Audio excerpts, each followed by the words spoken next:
जय हिंद दोस्तों। स्वागत है आपका ई ज्ञान वाला चैनल पर। तो दोस्तों, आज से जो है हम करंट अफेयर्स को स्टार्ट कर रहे हैं, जिसमें कि आपको daily current affairs with static GK आपको प्रोवाइड कराएंगे, जो कि ऑल कॉम्पिटिटिव एग्ज़ाम के लिए हेल्पफुल होने वाली है।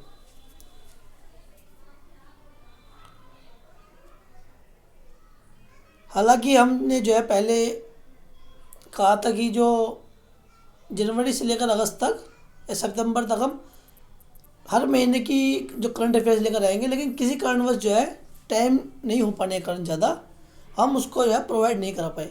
लेकिन वादा करता हूँ कि जो आज से जो है आपको करंट अफेयर्स यानी डेली करंट अफेयर्स जो है हम प्रोवाइड कराते रहेंगे रेगुलर। तो सबसे पहले हम दोस्तों बात करते हैं। यहाँ मैं आपको बता दूँ कि जितने मेरे डेली करंट अफेयर्स होने वाले हैं, उसमें हम जो है आपको मल्टीपल चॉइस क्वेश्चन के साथ उनके जो की पॉइंट्स है उन क्वेश्चंस के, वो भी आपको हम बताएंगे, जिससे कि जो ये मल्टीपल चॉइस क्वेश्चन है आपको अच्छे से ही समझ में आ जाए, अच्छे से याद हो जाए। तो पहला क्वेश्चन जो है आपके सामने है।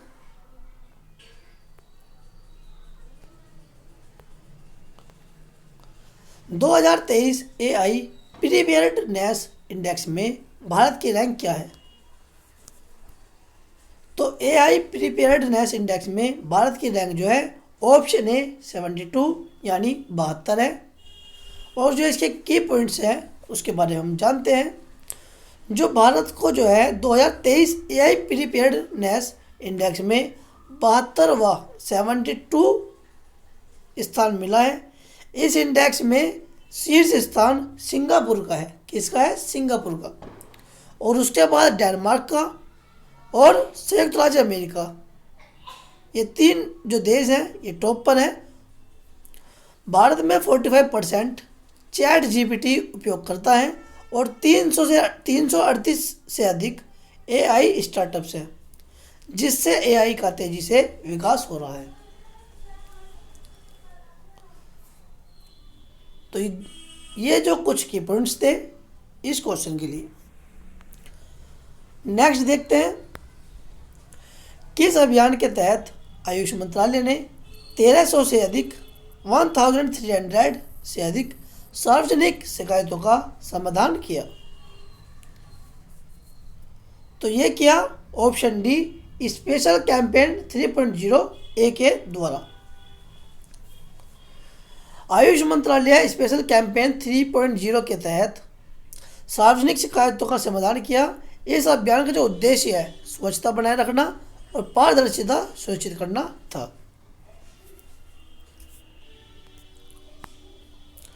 नेक्स्ट है दोस्तों, सेमिकॉन इंडिया 2024 का विषय क्या था? तो इसका बिल्कुल ठीक आंसर है अर्धचालक भविष्य का आकार, सेमीकंडक्टर भविष्य का आकार, ऑप्शन सी।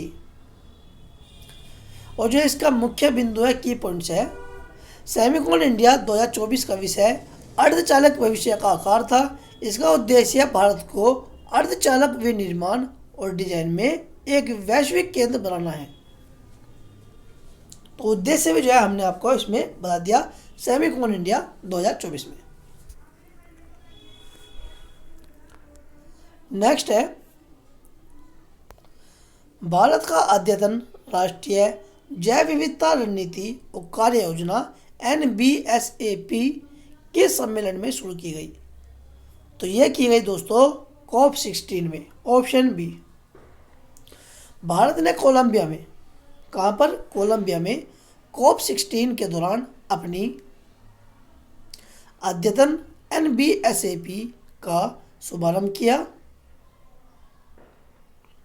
इसका उद्देश्य है 2030 तक, कब तक? 2030 तक जैव विविधता के नुकसान को रोकना और 2050 तक प्रकृति के साथ सामंजस्य स्थापित करना है।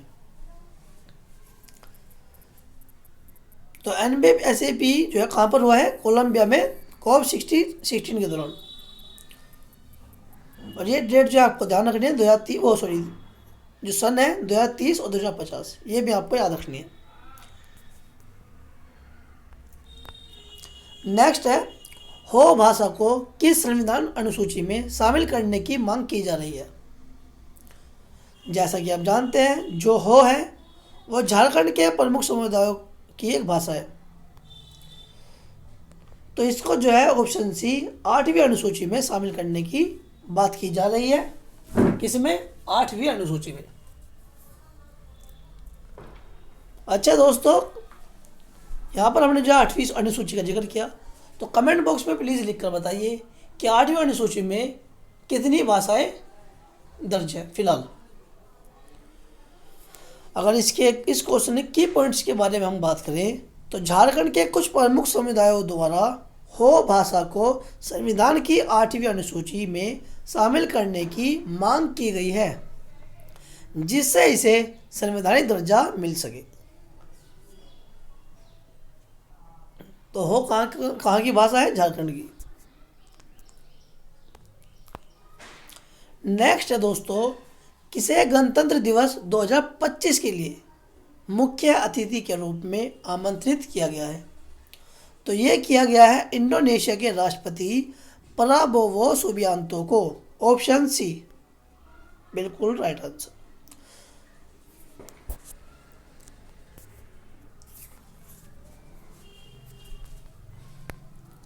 नेक्स्ट है दोस्तों, किस स्थान पर पहला ब्लैक होल ट्रिपल सिस्टम खोजा गया है। तो ये खोजा गया है दोस्तों ऑप्शन बी सिग्नस में। वैज्ञानिकों ने जो है सिग्नस तारामंडल में, जो सिग्नस है वो एक तारामंडल है, उसमें पहला ब्लैक होल ट्रिपल सिस्टम खोजा है, जिसमें एक केंद्रीय ब्लैक होल और इसके चारों ओर 2 अन्य तारे हैं। तो ये भी आपको याद रखना है, ज्योग्राफी के हिसाब से भी, स्टैटिक जीके के हिसाब से भी और करंट अफेयर्स के हिसाब से भी ये इम्पोर्टेंट हो चुका है। नेक्स्ट है, हाल ही में किसे विश्व कृषि मंच का महासचिव नियुक्त किया गया है। तो यह किया गया है option B Jacqueline d'Arros Hughes को। Option B Jacqueline d'Arros Hughes, जो पहले इक्रिसैट की डायरेक्टर जनरल थी ICRISAT की, को विश्व कृषि मंच का महासचिव नियुक्त किया गया है। World agriculture forum. नेक्स्ट है, भारत का कौन सा राज्य है या केंद्र शासित प्रदेश AI जागरूकता ChatGPT उपयोगकर्ता दर में उच्च स्तर पर है। तो ये है बिल्कुल ठीक answer, option C for Delhi. Bharat में जो है AI जागरूकता 45% की दर पर है, जिसमें दिल्ली इस क्षेत्र में ChatGPT क्षेत्र में सबसे अधिक उपयोगकर्ता दर का योगदान दे रहा है।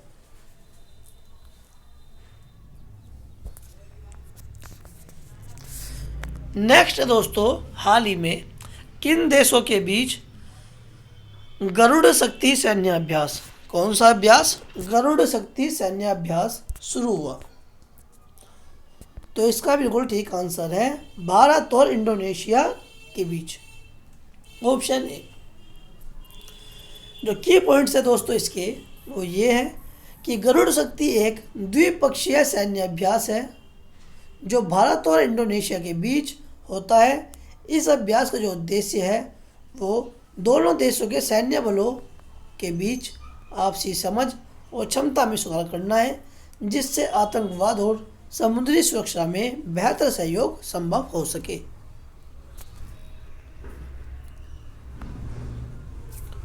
नेक्स्ट है दोस्तों, 2024 में बेस्ट खिलाड़ी के लिए बैलन डी और पुरस्कार किस फुटबॉलर ने जीता? तो ये जीता दोस्तों ऑप्शन ए लियोनल मेसी ने। किसने? लियोनल मेसी ने।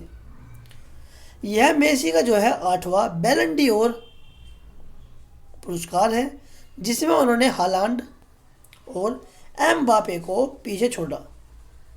तो हालांड और एम्बेपे को जो है मेसी ने पीछे छोड़ा और 8वीं बार जो है बैलन डी'ओर पुरस्कार जीता। नेक्स्ट है दोस्तों, हवासोंग 19 एक इंटरकॉन्टिनेंटल बैलिस्टिक मिसाइल किस देश द्वारा विकसित की गई है? तो ये की गई है ऑप्शन बी उत्तर कोरिया के द्वारा। उत्तर कोरिया का नाम आया दोस्तों, तो कमेंट बॉक्स में जो है उत्तर कोरिया के राष्ट्रपति का नाम प्लीज लिखकर बताइए और उत्तर कोरिया की जो है राजधानी भी बताइए। एक बताना है राष्ट्रपति का नाम और एक राजधानी का नाम। उत्तर कोरिया ने हाल ही में अपनी नवीनतम इंटरकॉन्टिनेंटल बैलिस्टिक मिसाइल हवासोंग 19 का सफल परीक्षण किया। नेक्स्ट है दोस्तों, राजेश कुमार सिंह को हाल ही में किस पद पर नियुक्त किया गया है? तो राजेश कुमार सिंह को जो है दोस्तों रक्षा सचिव ऑप्शन बी के लिए नियुक्त किया गया है, ये भी आपको याद रखना है।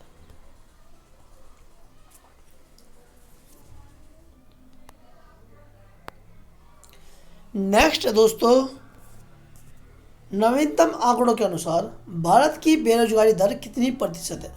बेरोजगारी, ये तो हमारे वाली बात हो गई यार। तो नवीनतम आंकड़ों के अनुसार भारत की बेरोजगारी दर जो है 8.3% है, ऑप्शन बी।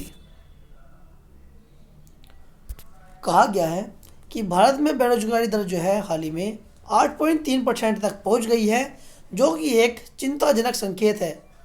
यह आंकड़े भारतीय अर्थव्यवस्था के विकास में आने वाली बाधाओं को दर्शाते हैं और नीति निर्माताओं के लिए चुनौती प्रस्तुत करते हैं।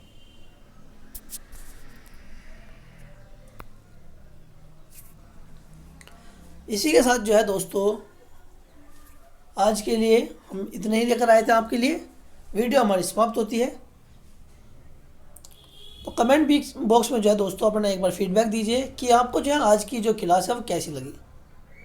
अगर आपको जो है इस तरह के क्वेश्चन डेली चाहिए और इसी लेवल के चाहिए, इससे हार्ड चाहिए, तो कमेंट बॉक्स में जो है लिखकर बताइए। हम और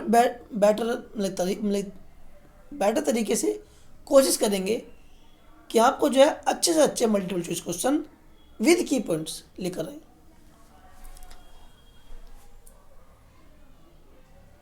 तो चैनल को जो है सबसे पहले सब्सक्राइब करना तो भूलें ही मत, और वीडियो को जो है अच्छी लगी हो शेयर तो कर दीजिए और लाइक भी कर दीजिए। मिलते हैं हम नेक्स्ट वीडियो में कल।